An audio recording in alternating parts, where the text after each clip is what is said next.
نا استعمال کا تقاضا کیا، پھر فلاں چیز کا، پھر آخر لایا. اب رب بے کائنات نے فرمایا بلال وہاں تو بکریوں کا خیال رکھا کرتا تھا، اب چلے آؤ ادھر میرے محبوب کا خیال. کیوں جی؟ قابل تذکرہ جو ہو گیا، قابل تذکرہ، ایسا قابل تذکرہ ہو گیا، ایسے قابل تذکرہ کہ مولانا جامی پکار کر اٹھے. اس نے کہا اللہ اکبر، اتنی بڑی بات ہے. کہا محمد وود پادشاہی حقیقی مگر ہماں بادشاہ بلال محمد. کہ سارے بادشاہ تو کہتے ہیں ہم بادشاہ ہیں، لیکن سب ایسے بادشاہ کی بلال کے غلام ہیں. کہاں وہ بادشاہی، کہاں وہ شان اور شوکت. وہ جو ہے تو عرض کرنا یہ چاہتا ہوں کہ حضرت نظام الدین اولیاء، میں وہ اعلیٰ حضرت کے اشعار پر واپس آتا ہوں، بس ایک واقعہ بتا کے. نظام الدین اولیاء اپنے رحمۃ اللہ تعالی علیہ اپنے پیر و مرشد کے پاس تھے، تو ایک دن بڑے لطف میں، بڑے مطلب سرور و کیف میں، وجد میں پیر آ گئے.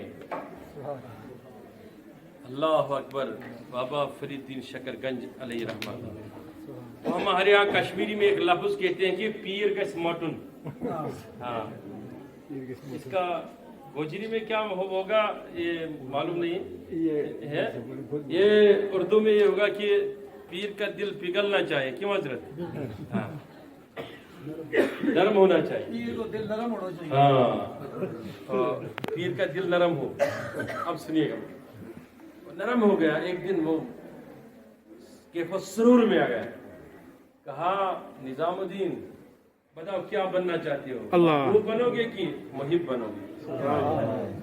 اس نے یوں کر کے سوچا، عمر میں چھوٹے تھے. تو کہا حضرت اگر اجازت ہو جا کے میں والدہ سے پوچھ لوں. والدہ سے جا کے پوچھ لوں، اجازت ہے؟ تو صبح نہارے منہ اٹھا اور دوڑ گیا. دوڑتے دوڑتے دوڑتے وہ گھر جا رہا تھا تو رستے میں دیکھا ایک ملنگ بیٹھا ہوا، پرانی چادر، بال بکھرے ہوئے. آپ کہیں میرے ایڈریس پہ کسی ایسے کو نہ پکڑنا جو آپ کا ایمان خراب کرے. معاف کرنا مجھے، معاف کرنا مجھے. پیر کا بھی انتخاب کرنا چاہیے،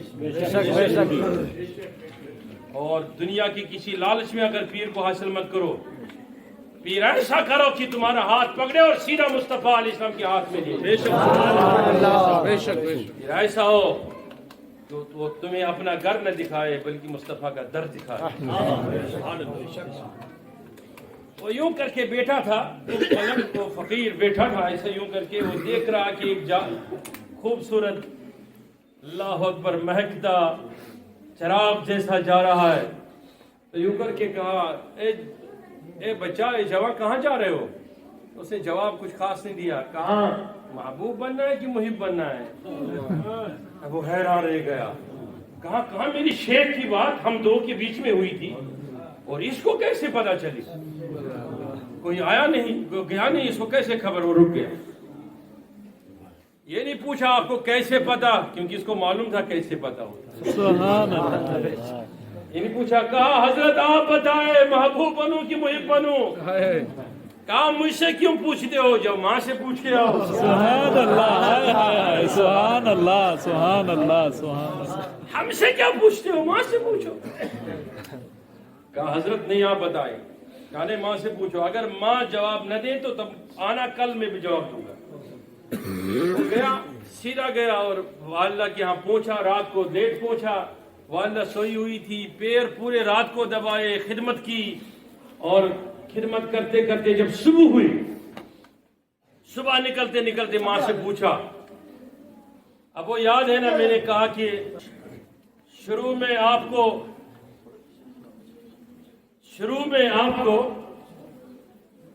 ڈیپر پہنایا جاتا تھا، لیکن ایک دن ماں باپ کی باری آتی ہے تب آپ کی ناک نہیں چڑھنی چاہیے. وہ دیکھو بچہ ادب والا، وہ پوچھ رہا ہے ماں سے، وہ بھی صبح پوری رات خدمت کی،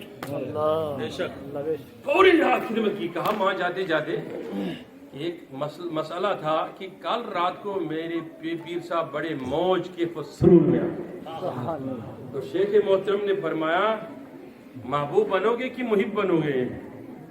آپ نے کہا کیا جواب دیا آپ نے؟ میں نے کہا کچھ بھی نہیں، ماں سے پوچھ کے آتا.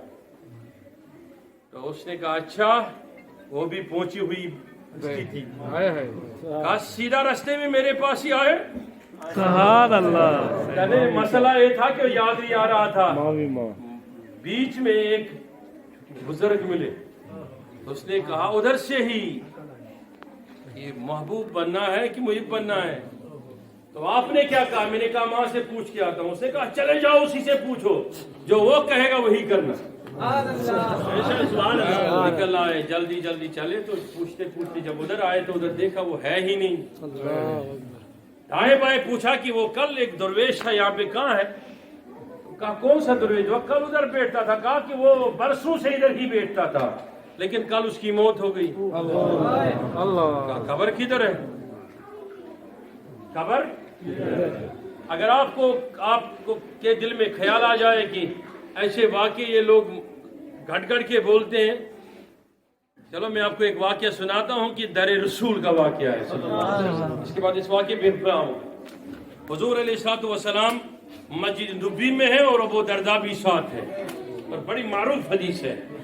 ابو درداء سے فرمایا ابو درداء کھڑا ہو جاؤ. کیا کرنا ہے یا رسول اللہ صلی اللہ علیہ وسلم؟ فرمایا ایک آدمی آ رہا ہے، وہ جنتی ہے. سبحان اللہ. وہ جنتی ہے، وہ آ رہا ہے، اس کے استقبال میں کھڑا ہو جاؤ. وہ کہتا میں انتظار میں تھا، مسجد نبوی کے دروازے پہ کھڑا ہو گیا، دیکھتا دیکھتا کوئی نہیں آیا. کچھ لمحے گزرنے کے بعد ایک حبشی آ گیا، اللہ، بہت لمبا اور چہرے سے بالکل سیاہ.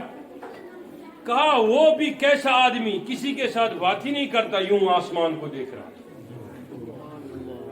کہا آسمان کو دیکھتے دیکھتے سلام کیا، پوچھا کہ اندر محمد رسول اللہ ہے صلی اللہ علیہ وسلم؟ میں نے کہا تھوڑا بات اچھے سے کرو، اندر ہے.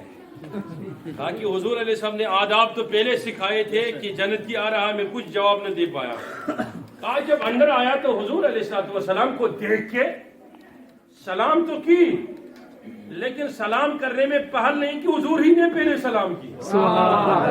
اچھا، جواب دینے کے بعد حضور علیہ السلام کے لیے دعا فرمائی. دعا کرنے کے بعد بھی وہ جتنے لمحہ، جتنا وقت اس نے حضور کے سامنے گزارا، ایک بھی لمحہ حضور کے چہرے کو دیکھا ہی نہیں. اب ہم ترستے ہیں نا. ابھی مفتی صاحب فرما رہے تھے کہ ہمارے پاس موئے مقدس ہے، دکھائے گا تو آپ سب لوگ دیکھنے کے لیے بے قرار ہوتے ہیں نا کہ نہیں؟ ہم تو حضرت بل میں لاکھوں جمع ہوتے ہیں کیا موئے مقدس دیکھنے کے لیے. وہ چہرہ رسول سامنے صلی اللہ علیہ وسلم، وہ چہرہ رسول کو دیکھ ہی نہیں رہا علیہ الصلوۃ والسلام. وہ ایسا عجیب آدمی تب بھی اوپر دیکھ رہا ہے. ابو درداء نے جب دیکھا حضور علیہ الصلوۃ والسلام کی اس کی عزت کر رہا ہے، اور پھر فرمایا ہلال میرے لیے پھر دعا کر. اس نے پھر دعا کی، پھر اس نے دعا کی، عظمت کی دعا کی، برکت کی دعا کی، مغفرت کی دعا امت کے لیے کی. اب وہ جب جانے لگا، حضور علیہ السلام سے ہاتھ مبارک نہ ملایا، حضور علیہ السلام کی مبارک ہاتھوں سے نہ ہی چہرے مبارک کو دیکھا. وہ یوں کر کے جب جانے لگا تو ابو درداء کہتا ہے کہ میرے دل میں خیال آیا. میں نے پوچھا اے جانے والے ہلال میرے لیے بھی دعا کر. جو ہی میں نے کہا تو اس نے گردن اس طرف پلٹ لی، چہرہ ادھر کیا، میں اس طرف گیا، اس طرف بتایا میرے لیے دعا کر. وہ اس طرف ہو گیا، اس طرف گیا، پھر اس طرف گیا. وہ کہنے لگا حضور کے طرف، آقا آپ اس سے راضی ہیں تو میں دعا کروں. سبحان اللہ. آپ یہ رسول ہے. وہ پوچھ رہا ہے میرے آقا آپ اس سے راضی ہیں تب دعا کرو. کہا نبی علیہ السلام نے فرمایا میں تو راضی ہوں، دعا کر. وہ دعا کیا، اسے دعائیں دی، مغفرت کی دعائیں دی، برکتوں کی دعائیں دیے. وہ جب جانے لگا چلا گیا، چہرے مبارک کی زیارت نہ کی. ابو درداء پوچھتے ہیں کہ میں نے نبی علیہ السلام سے پوچھا آقا یہ کیسا جنتی، یہ کیسا جنتی جس سے خبر ہی نہیں کہ میرے سامنے محمد رسول اللہ ہے، وہ 70,000 صبح نہیں اترتے ہیں، شام میں 70,000 تیری زیارت کو نہیں اترتے. یہ تو ایسا آدمی کہ تیرے چہرے کو تکا تک بھی نہیں دیکھا بھی نہیں. حضور علیہ الصلوۃ والسلام نے فرمایا جانتے کون ہو، کون ہے یہ؟ کہا نہیں یا رسول اللہ. کہا جنتی ہے اور اس کا دل عرش الہی ہو گیا. آپ سمجھ لینا میری بات کو کہ ہم کیوں پیروں کے پاس جاتے ہیں، کیوں درویشوں کے چوکھٹے چومتے ہم. کہا دل، بولے دل اللہ کا عرش ہو گیا. پھر فرمایا کہ ان کے وجہ سے ہی اللہ زمین پر بارشوں کا نزول کرتا ہے. سمجھ لے میرے بات کو. لیکن اب اس کا راز افشا ہو گیا.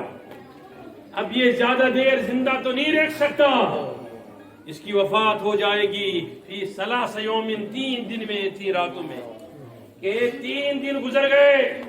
چوتھے دن حضور علیہ الصلوۃ والسلام تشریف لائے، مجھے مخاطب کیا، فرمایا فلاں صحابی کے گھر جانا ہے. کیوں جانا ہے یا رسول اللہ صلی اللہ علیہ وسلم؟ ہم سب جب پہنچے، کہا وہ صحابی باہر آیا، پوچھا کہ ہم تو تاجر کرنے کے لیے گھر آئے، ہم میرے تو ماں باپ سب، والدین، اقربا، عزیز، اولاد سب زندہ ہیں یا رسول اللہ، اس کی تاجر کے لیے.